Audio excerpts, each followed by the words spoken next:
ఇక పోలీసుల విచారణ హాజరయ్యేందుకు గోరంట్ల మాధవ్ హై డ్రామాకు తెరలేపారు. అనంతపురం నుంచి విజయవాడకు బయలుదేరిన ఆయన భారీ కాన్వాయ్లతో అనుచరులను వెంట తీసుకుని వెళ్లారు. కర్నూలు, నంద్యాల, గిద్దలూరు మీదుగా విజయవాడకు చేరుకోనున్నారు. అక్కడ సైబర్ క్రైమ్ పోలీసుల విచారణకు గోరంట్ల మాధవ్ హాజరవుతానంటున్నారు.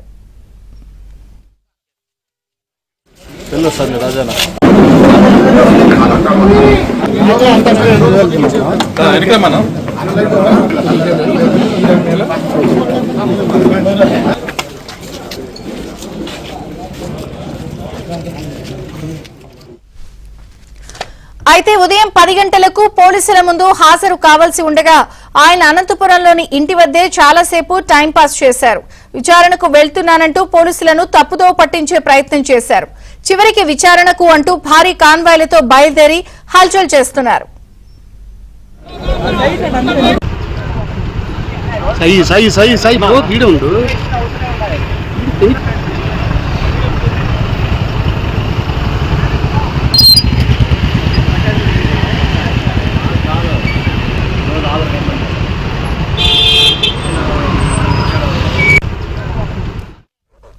సరికొత్త డ్రామాకు మాజీ ఎంపీ గోరంట్ల మాధవ్ తెరతీసినట్టుగా అర్థమవుతుంది. ఈ రోజు ఉదయం 10 గంటలకు విజయవాడలో సైబర్ క్రైమ్ పోలీసులు ఎదుట హాజరు కావాల్సి ఉండగా ఇప్పటి వరకు కూడా బయలుదేరని వైనం.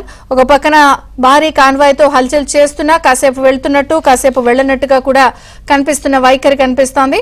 అప్డేట్స్ ప్రతినిధి సురేష్ అందిస్తారు. సురేష్, ఏంటి డ్రామా?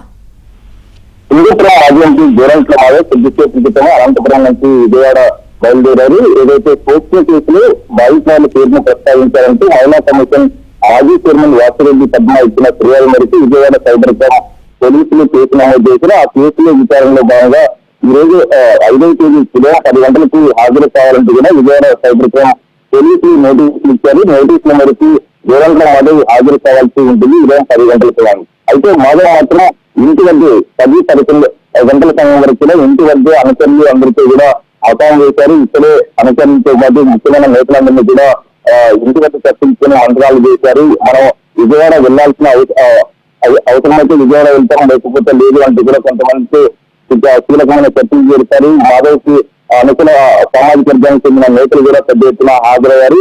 కొద్దిసేపటి క్రితం మాధవ్ భారీ కాన్వాయ్తో కూడా ఇక అనంతపురం నుంచి కూడా విజయవాడ బయలుదేరిన పరిస్థితి కనిపిస్తుంది. మొత్తంగా మాధవ్ విచారణకి హాజరయ్యే సమయానికి ఇప్పటికే 10 గంటల సమయానికి హాజరు కావాల్సినప్పటికీ ఇక్కడ అనంతపురంలోనే 11 గంటల సమయం బయలుదేరినప్పటికీ టెక్నికల్ గా మాత్రం తాను విచారణకు హాజరయ్యేందుకు విజయవాడ బయలుదేరినట్టు పోలీసులకు చెప్పే ప్రయత్నం చేశారు. విజయవాడకి మార్గ మధ్యంలోనే విజయవాడ చేరే అవకాశం ఉంది.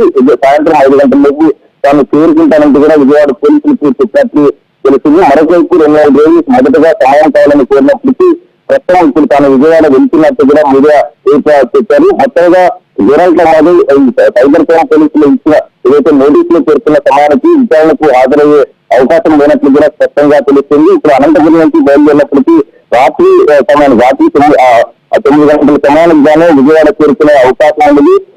కాబట్టి ఎక్కువ సమయం ఉండడంతో సమయానికి చేరుకునే అవకాశం లేనట్లు కూడా తెలిసింది. రేపు విజయవాడ సైబర్ క్రైమ్ పోలీసులు ఎదుట గోరంట్ల మాధవ్ హాజరయ్యే అవకాశం ఉన్నట్లు కూడా తెలుస్తుంది. దీనిపైన విజయవాడ సైబర్ క్రైమ్ పోలీసులు ఏ తరహాలో వివరిస్తారనేది వేచి చూడాల్సిన పరిస్థితి ఉంది. Thank you Suresh.